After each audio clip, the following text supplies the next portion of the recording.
पौराणिक कथा के अनुसार एक समय की बात है, किसी गांव में एक लकड़हारा अपनी पत्नी के साथ रहता था।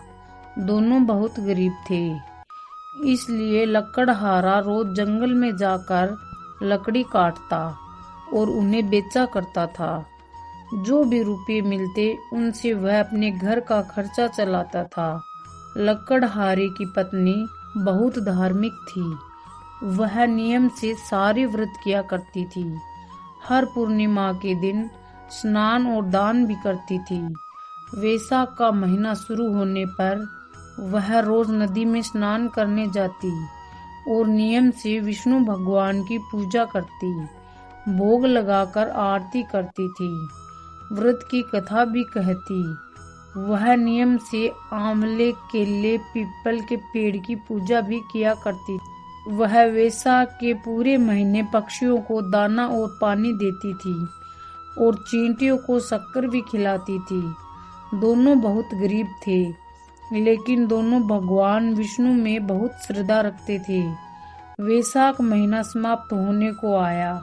इस महीने लकड़हारे को लकड़ियों का बहुत कम दाम मिले, क्योंकि लकड़ी बेचकर जो भी पैसा मिलता लकड़हारे की पत्नी उसमें से कुछ पैसों से दान किया करती थी। पूर्णिमा के दिन ब्राह्मणों को भोजन करवाया करती थी। अब लकड़हारे की पत्नी परेशान होकर सोचने लगी कि इस बार तो लकड़ियां बहुत कम दाम में बिकी है। अब मैं पूर्णिमा के दिन किस तरह दान करूंगी और 5 ब्राह्मणों को भोजन किस प्रकार करवा पाऊंगी। वैशाख पूर्णिमा से एक रात पहले भगवान विष्णु ने उसे सपने में दर्शन दिए और कहा कि पूर्णिमा की सुबह लकड़ी के बंडल में से एक लकड़ी निकालकर उसे खुद बेचने के लिए जाना। अगली सुबह जब लकड़हारे की पत्नी उठी तो उसे सपने में कही गई भगवान विष्णु की बात याद आ गई।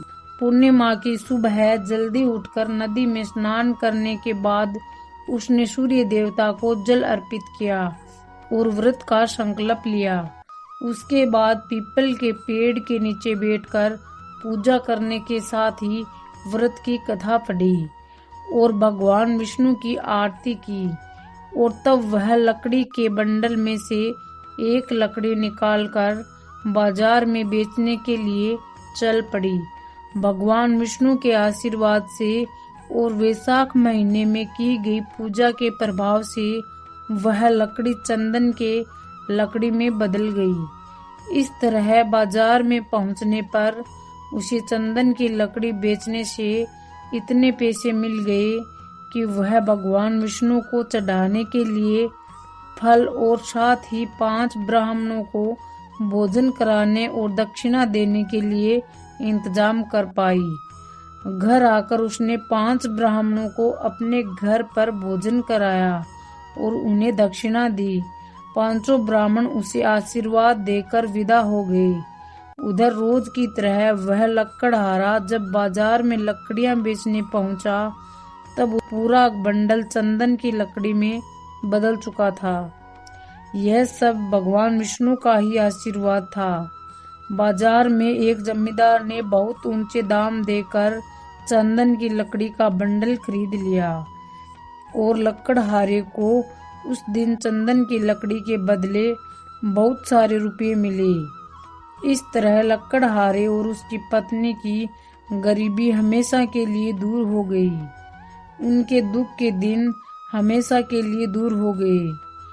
हे श्री हरि विष्णु, जिस तरह आपने लकड़हारे और उसकी पत्नी पर कृपा की, उसी तरह इस कथा को कहने, सुनने और हुंकारा भरने वाले सभी भक्तों पर अपनी कृपा बनाए रखना। वीडियो अच्छी लगी हो तो लाइक व शेयर करें। वीडियो को अंत तक देखने के लिए धन्यवाद।